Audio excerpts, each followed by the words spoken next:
Welcome back to Rate the Audits, the show where police misconduct gets exposed, rights are defended, and accountability takes center stage. Today's case comes from Auditor Matt 12128, link below. Make sure to subscribe and give him the credit he deserves. In this episode, Matt is peacefully filming a police van outside a station for his new Flickr account. But instead of minding their own business, 3 officers charge out like he's a major threat. Their goal? To intimidate and silence him. Matt doesn't flinch, he schools them on the law and stands his ground. The officer's response, a completely baseless detention under Section 43. It's ego-driven, it's unlawful, and frankly, it's one of the worst detentions we've seen on this channel. Right, what's your name? Matt. Is that Matthew? Shop Matthew? Yeah. Do you live locally, Matt? Lancashire. Whereabouts in Lancashire do you live? Why? What's your surname, Matthew? Why? This is a bit bizarre, this. Well, it's not bizarre, Matthew. I want to know why you're looking at police vehicles, to be honest. I'm Well, not happy because- you're this much interest in the vehicle. It's just, I don't know, I've just explained what I'm doing. Right, just stand still, because you're being very edgy and I don't know why. You're making me edgy. There's 3 years here because I've took a picture of the police van. That's your name, You're right? also Yeah. doing them, aren't you? Tell me your name, mate. Do I have to? Why? Say? Why are you still videoing? Because I'm nervous. You don't need to be nervous. At the end of the day, you've got interest in the police vehicles, so that means Yeah. you're also interested in the police. So having No, officers not at speaking to you, all. well, why It's aren't you just- looking at the vehicle? Well, that's all we're asking. You've done nothing wrong. There's nothing to be worried about, is there? Instead of simply respecting his right to record, the officers immediately corner the auditor, demanding his name and his reason for filming. But here's the kicker. Just moments later, they openly admit he's done nothing wrong.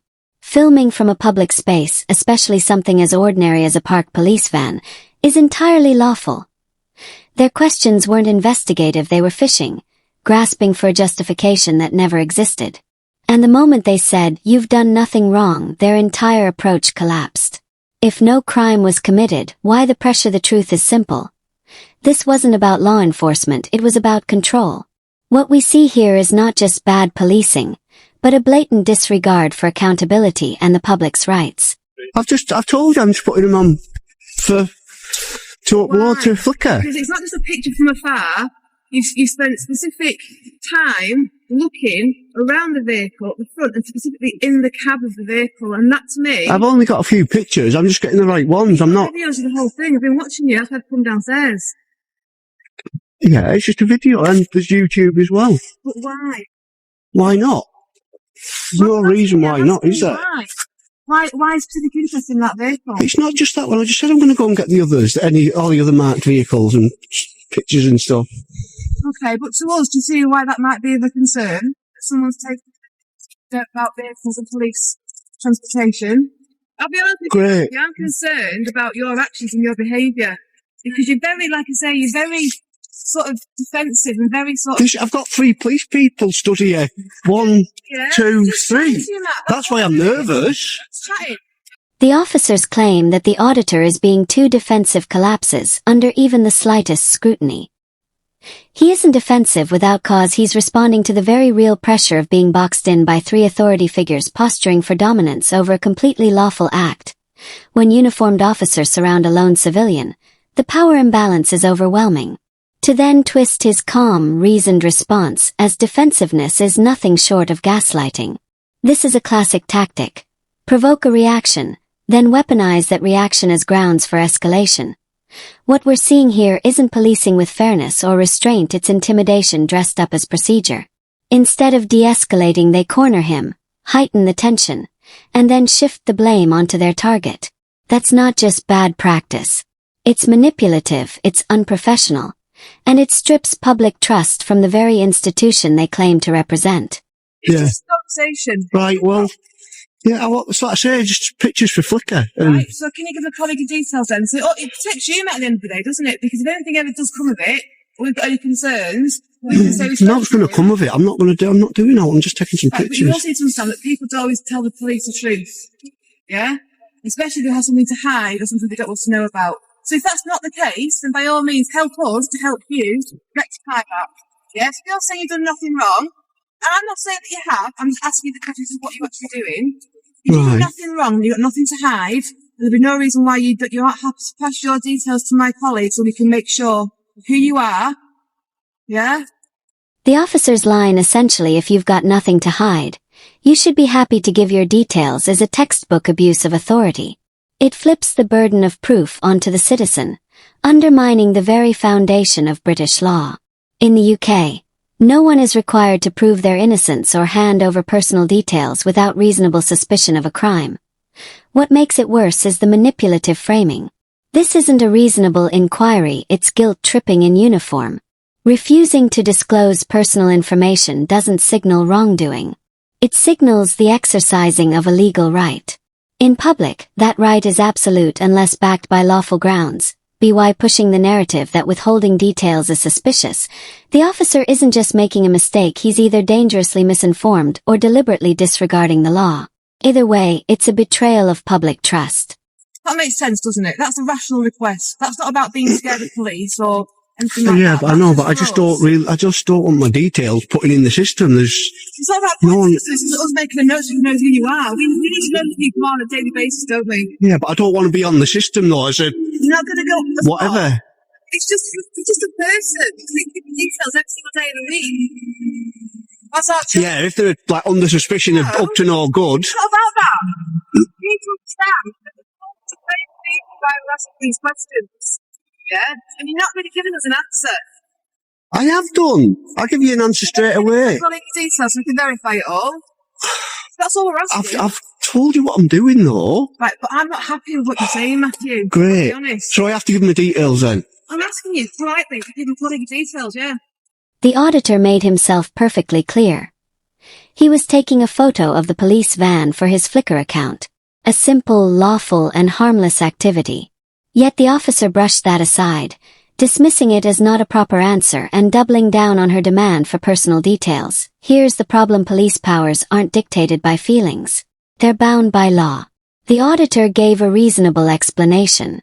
The officer's personal dissatisfaction with it doesn't magically transform into suspicion. But in this encounter, pride took over. Her disapproval escalated into a demand for ID, not because of evidence, but because her ego wasn't satisfied. This isn't professional policing. It's policing by preference, not principle, and it needs to be called out for what it is. Authority misused to serve ego, not the law. Well, I have to. You need Yep. to.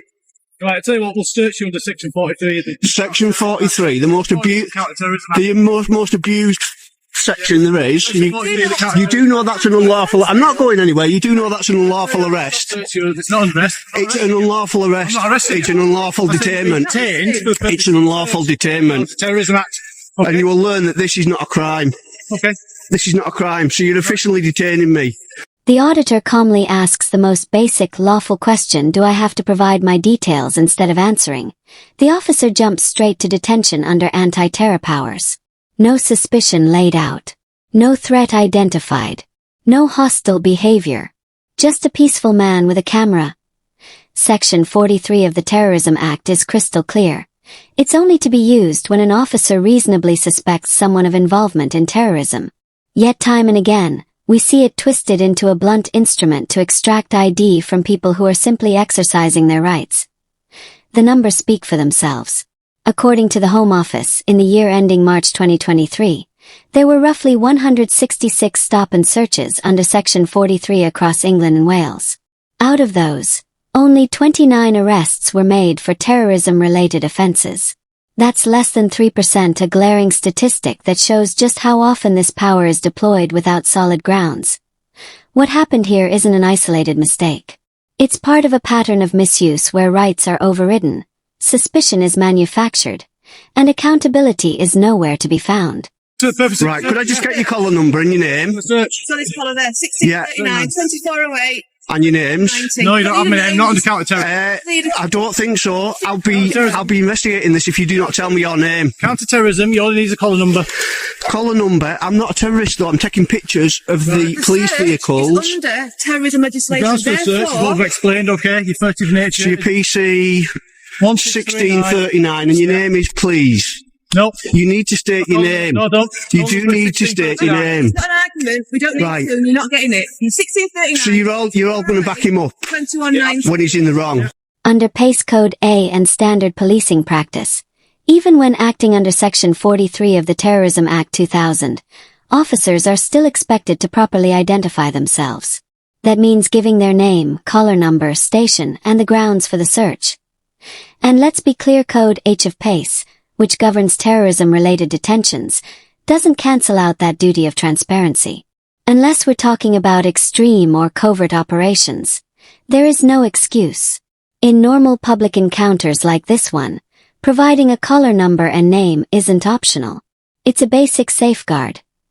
When a member of the public requests that information, it should be offered openly, without hesitation.